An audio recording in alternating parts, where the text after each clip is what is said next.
check, 1, 2. Mic check, 1, 2. Mic check, mic check, mic check. Mic check, 1, 2. Mic check. Mic check, 1, 2. Mic check. All right. Cool.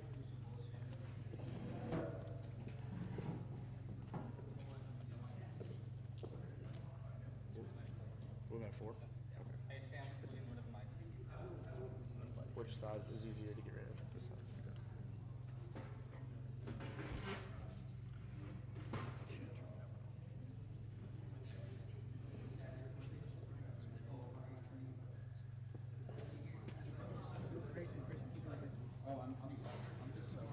I was just gonna put it on. Yeah, I miscounted. I'm sorry. So it is 5? Yes, it's 5. Okay. I'm so sorry. Thank goodness. Testing. It was all a test. Yeah. You test.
Did y'all get a mic check already? Yes. Okay.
Thank everybody for being with us here today, and especially want to thank those who were just involved in briefing me on giving me an update about the travesty and challenges this area, this region are dealing with, as well as all the first responders in the room behind me and what they've been doing to prioritize saving lives. Obviously, there are enormous concerns and challenges that we're dealing with still in the Kerrville area. At the same time that we're responding to Kerrville, there have been an abundance of storms in large swaths of the state of Texas that have impacted lives and taken lives and destroyed homes, facilities, buildings, and roads across large regions in central Texas. As a reminder, I have declared 21 counties in my governor disaster declaration. They include Bandera, Bear, Comal, Concho, Gillespie, Guadalupe, Kimball, Llano, Mason, McCullough, Menard, Reeves, Sansetta, Tom Green, Travis, and Williams. And that disaster declaration emphasizes the role that the state of Texas is going to play in each of those counties that are going through these enormous challenges. On top of that, I have to tell you new news, and that is because of weather that is going to be taking place today and overnight and maybe tomorrow. There are additional communities that need to be aware they're going to be facing challenges of their own. They include areas surrounding the communities of Uvalde, Del Rio, and Concan. And the state is already deploying resources in those regions to help them get prepared. We'll be working with local officials in those regions just as we have in these other regions. And in those regions, as well as in Travis and Williamson County, as well as in Kerr County, job number one is always saving lives, protecting lives, and finding those who have lost their lives. And that is a 24/7 operation that we are unrelenting in continuing to. That includes, especially if you look at the areas either in Williamson or Travis County or counties nearby. If you saw the rushing waters over the past 24 hours, you know that there were an extraordinary number of people that had to be rescued. Dozens of people were rescued because of our extraordinary first responder teams, and I want to thank the Game Wardens who really stepped up and done a great job, National Guard, Texas Department of Public Safety, local firefighters and local first responders, as well as Texas Task Force 1 and Texas Task Force 2, and others who are truly saving lives. Many Texas lives have been in danger. Most of those lives have been rescued by our first responders here in the state of Texas. I have to report the latest numbers of what we see both in the state, and I'll talk about the local counties where we are, as it concerns Texans who were lost, as well as those who are missing. Statewide, there's a total of 131 fatalities to be reported. Breaking that down in current and nearby counties. In Travis County, 9 people have lost their lives. There are 3 missing. In Burnett County, 5 have lost their lives, and there's 1 missing. In Williamson County, there are 3 who lost their lives, and no one is missing at this time.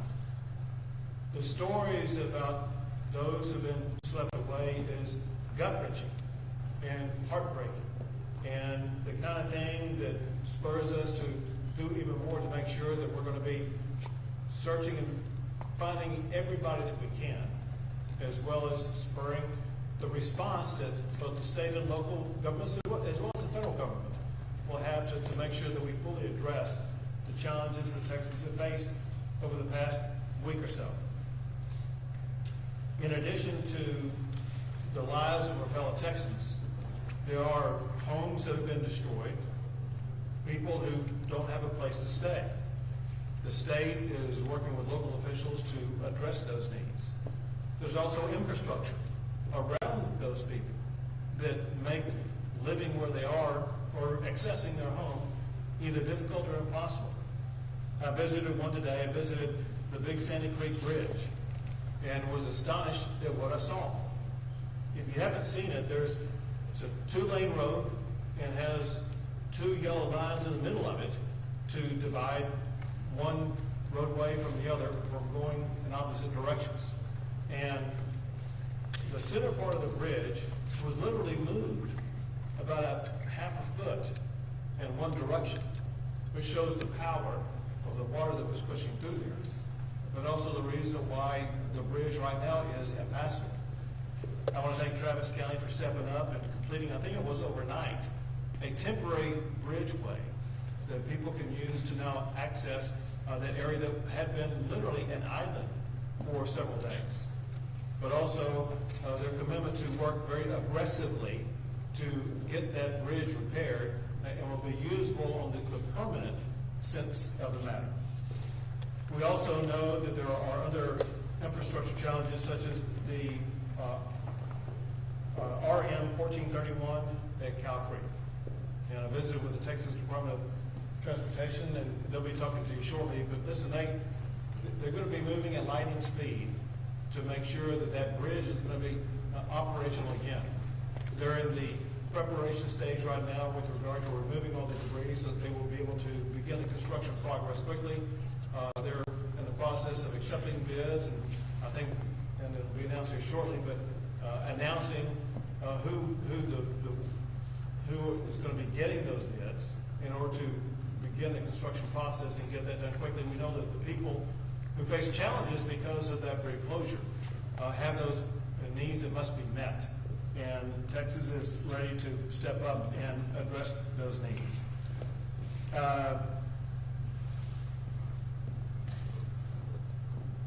Let me just add this.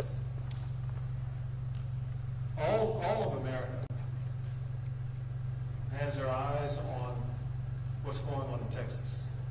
And Americans are praying, caring for, and helping our state so much. It's just unbelievable. But quite literally, half of the states of the United States are providing resources to help Texans either deal with those who are missing, help rebuild, whatever the need is. And I want to read off the states, the 25 states that are assisting Texas right now: Alabama, Arizona, Arkansas, California, Connecticut, Florida, Illinois, Indiana, Kansas, Louisiana, Maine, Michigan, Minnesota, Nebraska, New Jersey, New York, North Carolina, North Dakota, Ohio, Oklahoma, Oregon, South Carolina, Tennessee, Virginia, and Wisconsin. You can see one thing that's quite obvious, and that is, it doesn't matter if they're a red state or a blue state. They are fellow Americans, and when times get tough, Americans come together. That is even more true as it concerns Texas. This has been an extraordinarily challenging time, if not the most extraordinarily challenging time that Texans have faced. And in typical Texas fashion, Texans have united, come together.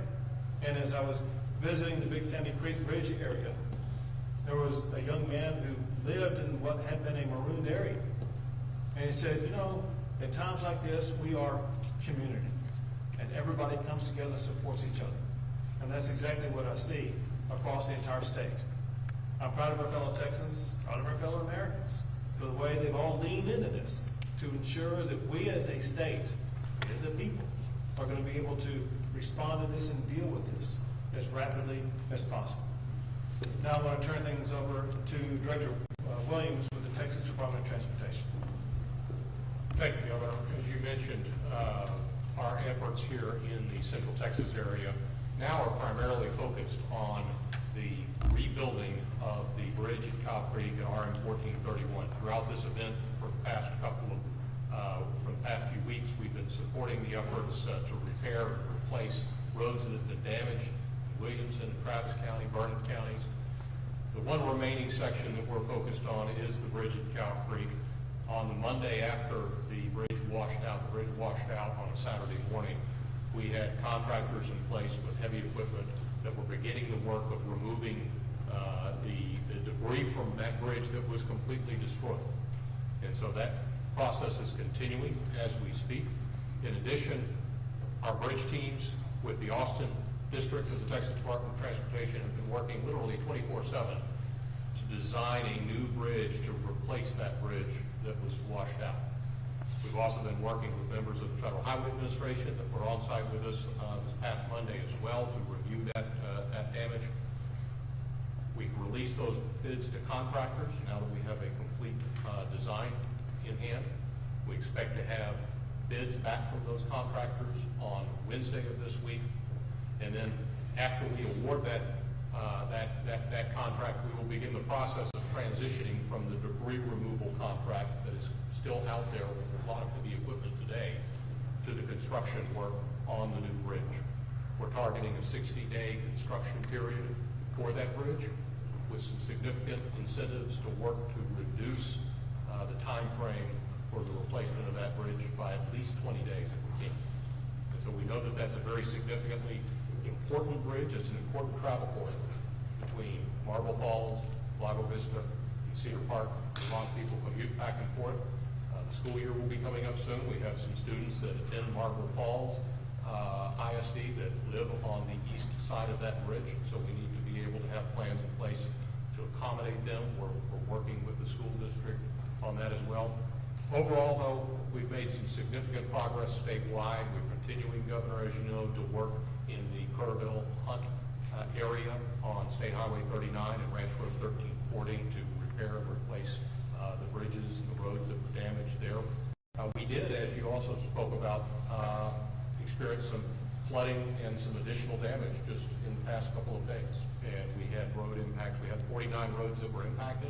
Over the past 24 hours, 37 of those were closed due to high water, and some of those were damaged. But we're going to be able to get those turned around and replaced and repaired relatively quickly, and hopefully the water will go down and we'll get a break from the rain. So thank you for the briefing. Thank you very much. Now, Lieutenant Colonel Baker. Thank you, Governor. Ben Baker, Lieutenant Colonel, Texas Game Wardens.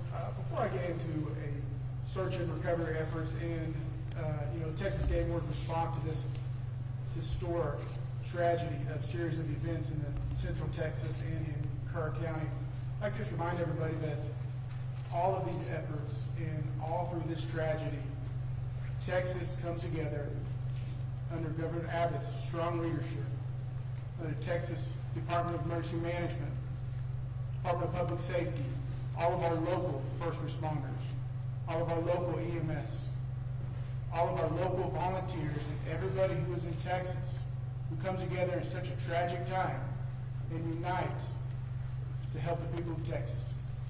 Texas Game Wardens, as of July 3rd, through the State Operations Center, were set up and poised in anticipation of a flooding event. Through the calls coming in late and early July 4th, Texas Game Wardens were deployed to Kerr County.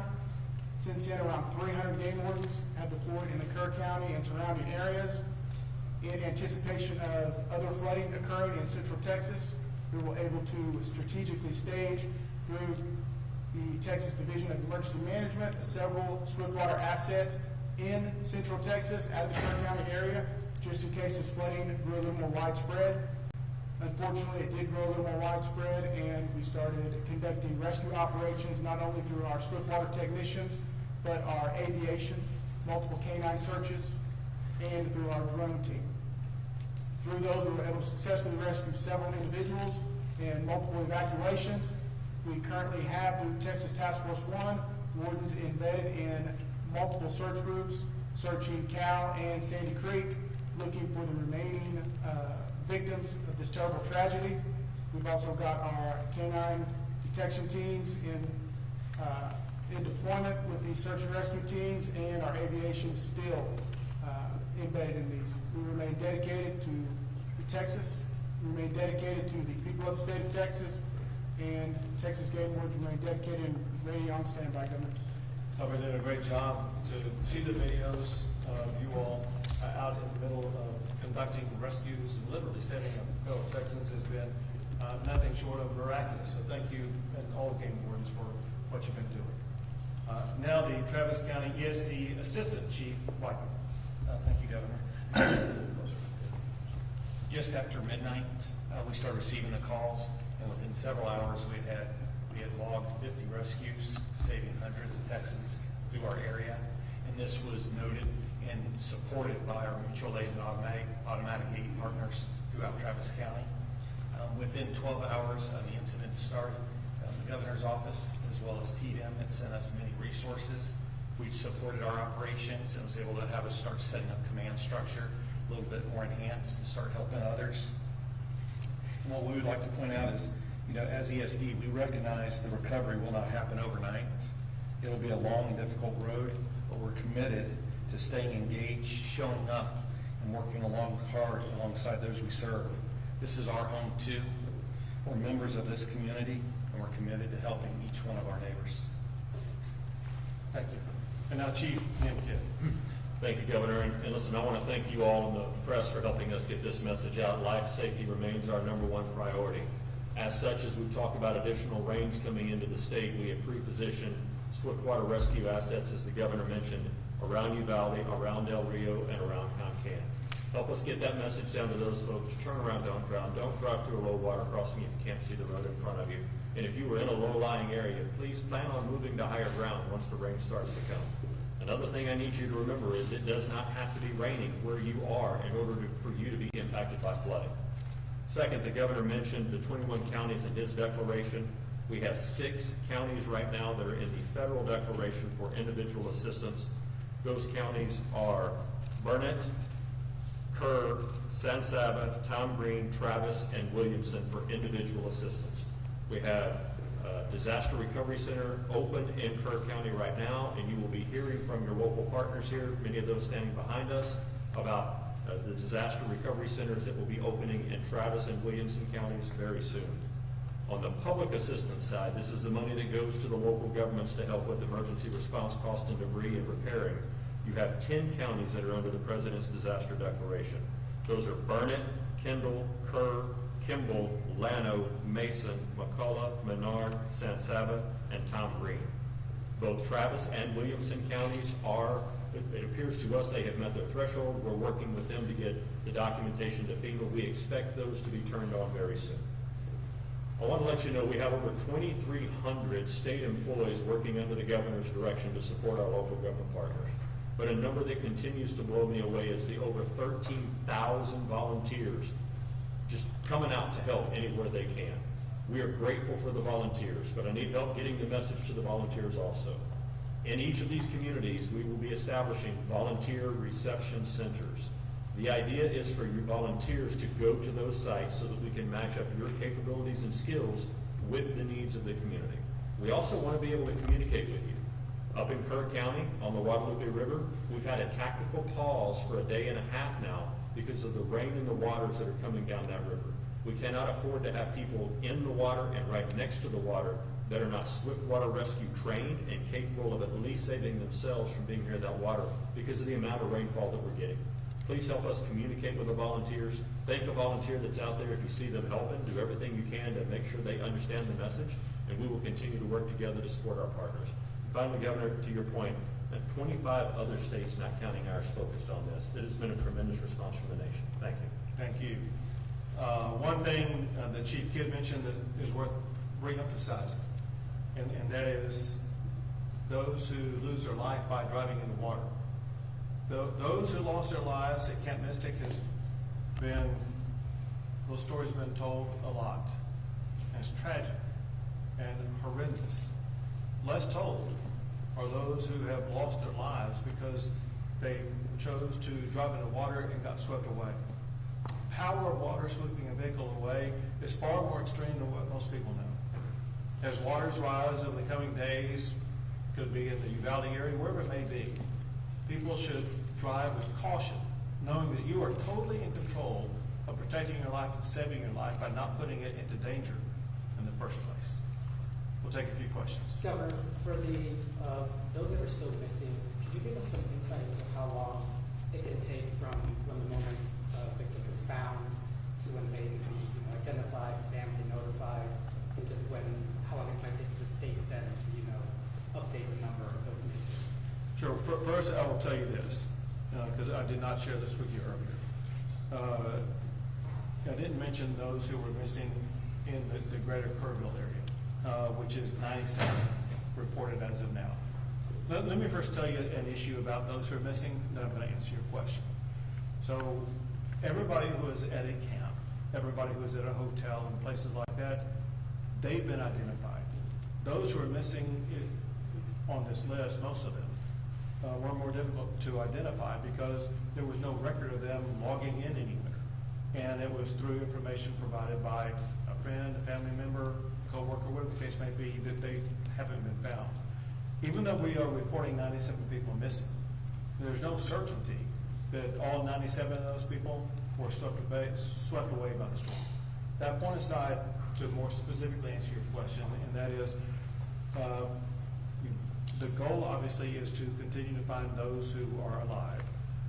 For those who have passed away, it's so important to closure for the families that we find them and identify them. Sometimes it does require using DNA testing to identify who they are and identify who their family is to make sure that we connect appropriately and correctly the family member with the person who lost their lives. And so sometimes that takes a few days to complete that process. Governor, given, understandably so, that Kirk County, the damage that they sustained, they received a lot of attention, especially federal assistance. But what about here in Travis County? They were added late kind of to that declaration. What was that process like to try to get them added to be able to receive federal assistance? Sure. So it is truly a mathematical construct that Chief Kidd has mastered. I'm going to have him answer that question in general, but also for Travis County. So, great question, and thank you for that. Two parts to it. One is the governor's declaration. There was no delay in getting these counties on the governor's declaration once we knew that they were in the target area. That's part one. Part two is the individual assistance for both of these counties, which is the money that goes and is made available to homeowners and renters, is already turned on in these counties as well. What we're working through right now is the public assistance, and that is a mathematical equation, as the governor said, based on the population of a county and the amount of damage that FEMA can certify in that county. The less populated counties have a much smaller threshold, $500,000, $600,000, versus millions of dollars for these two populated counties. I am confident both counties have met their threshold, and I would bet by today or tomorrow we get answers back on these counties. I also want to say that does not delay any of the work that's going on. Waiting for those federal declarations to come in does not slow down rescue, does not slow down search, does not slow down additional law enforcement or additional fire protection or emergency medical services, nor has it been slowing down the debris removal, getting roads and driveways opened up. So don't mix the declaration with the response, please. Thank you for the question. Governor, have you seen any backlog at medical examiners' offices, and if so, is there any work being done to sort of ease the burden on folks? So I'll tell you this, the medical examiner's offices have been working pretty well and pretty timely. There was a backlog and there were challenges because of local JPs in Kerr County that were slowing things down, holding things up, and it required pressure from the state and others to make sure that they began to expedite that process. When a life is lost, that family wants access to their loved one as quickly as possible. It was inexcusable for some local JPs to slow that process down. But as far as medical examiners are concerned, I've heard no complaints about the speed with which they work. Governor, when you're at the Big Sandy Creek meeting and talking to people there, a lot of them are frustrated. They, of course, wanted help to come the day before. What was the feel that you got in talking to those people, and did you feel that they heard you, and did you hear them? So I met with, I don't know how many people, more than a dozen. And the first impression and the strongest impression I got was one of gratitude. They were happy that we were there, happy with everything we were doing. They were grateful for the temporary bridge that had been built. The other way to describe it is unity. They were unified. It was those people who lived there. They came up and said, listen, we're a community. We're Texas strong. We're hanging together. And they're neighbor helping neighbor. And so I was impressed once again with the strength and commitment and moral clarity of our fellow Texans for uniting at a time as tough as this is. And a follow-up to this, and it builds on what Chief was talking about, and Assistant Chief over here. The response from other states has been amazing. We've got teams that are now picking up the load, letting the local guys get back to the basic service. And it's not necessarily basic, it's still important service. How important is having this heavy lifting going on from all these other states? So these guys here, Travis County ESD 1 being one of them, getting back to basic services. Everything all these other states is doing is extremely important. If I could say that one was more important than another, it would be what they were all doing in search and rescue operations. As Chief Kidd noted, our number one goal is protecting lives and finding lives. When I was at Big Sandy Creek, I met with search and rescue teams from Florida who were there in the water, working all day long to locate anybody they can find. That requires heavy volume. It requires manpower, walking every inch of it could be a creek, a river, whatever the case may be, to ensure that they are scouring every inch of earth in the state of Texas where a body could be found. And is benefited or aided by search dogs And whenever we've had dog teams that have flown in from other states across the entire country. And so the response that we've been able to provide, especially as it concerns search and rescue operations, has been magnified many times over because of these teams who have stepped in from other states and given us the extra manpower as well as other resources to make sure we're better capable and quicker at taking on that task. Governor, do you have the current number of how many are missing in Kerr County? It was reported earlier that it was around 160 people, and you said that 97 were missing in the greater Kerrville area. Do you have a current number in regards to how many are missing in the county? Yeah, I'm going to give you the number. So the number I read to you was given to me by Chief Nimkid, and he was on the phone before we came in here, and I'll let him explain this number. Thank you. So the number that we got from the Texas Department of Public Safety is 97 missing from the Guadalupe River flooding. That does not count the numbers that the governor read to you from the 3 counties that were here earlier. I think that'll put the total statewide at about 101 total, if I have that right. What he means by Guadalupe River, there's most of those are in Kerr County. I think there has been some in Kendall County. Yes. Governor, you serve on President Trump's FEMA Review Council. How has this experience shaped your views on future FEMA should it be phased out? So one thing I think most state governors, most state officials, as well as the federal government could agree upon, and that is we needed improvements in FEMA. And it needed to be what I call right-sized so that it would be more nimble, quicker in the response, but also understanding that it's the locals who know what is best in responding to a disaster. And local is defined by these local communities, whether it be Leander or Travis County or Williamson County, whatever the case may be. They're the ones on the ground, and they know their communities far better than anybody else, and they know how to respond to their communities. And it's the state and federal government that work to provide them the additional resources they need to accomplish their goal. Here's the point.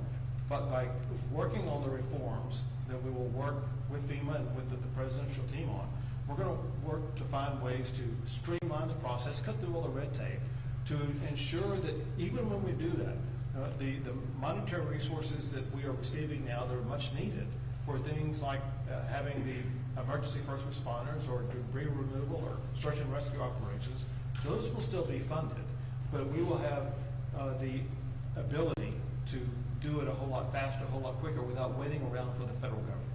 Last question. Governor, with all due respect, I never hear from the flooding, but I did want to ask separately.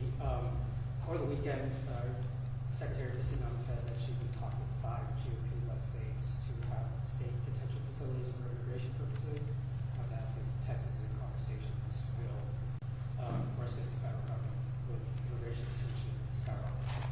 So I haven't had a direct conversation with her. I do know that Texas has offered detention facilities.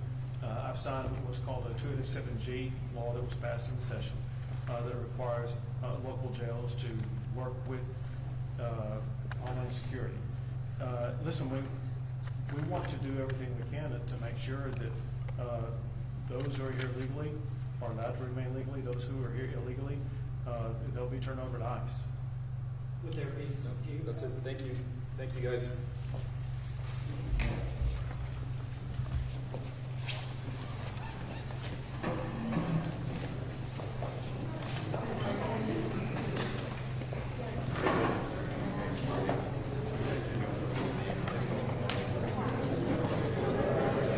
So it's supposed to be.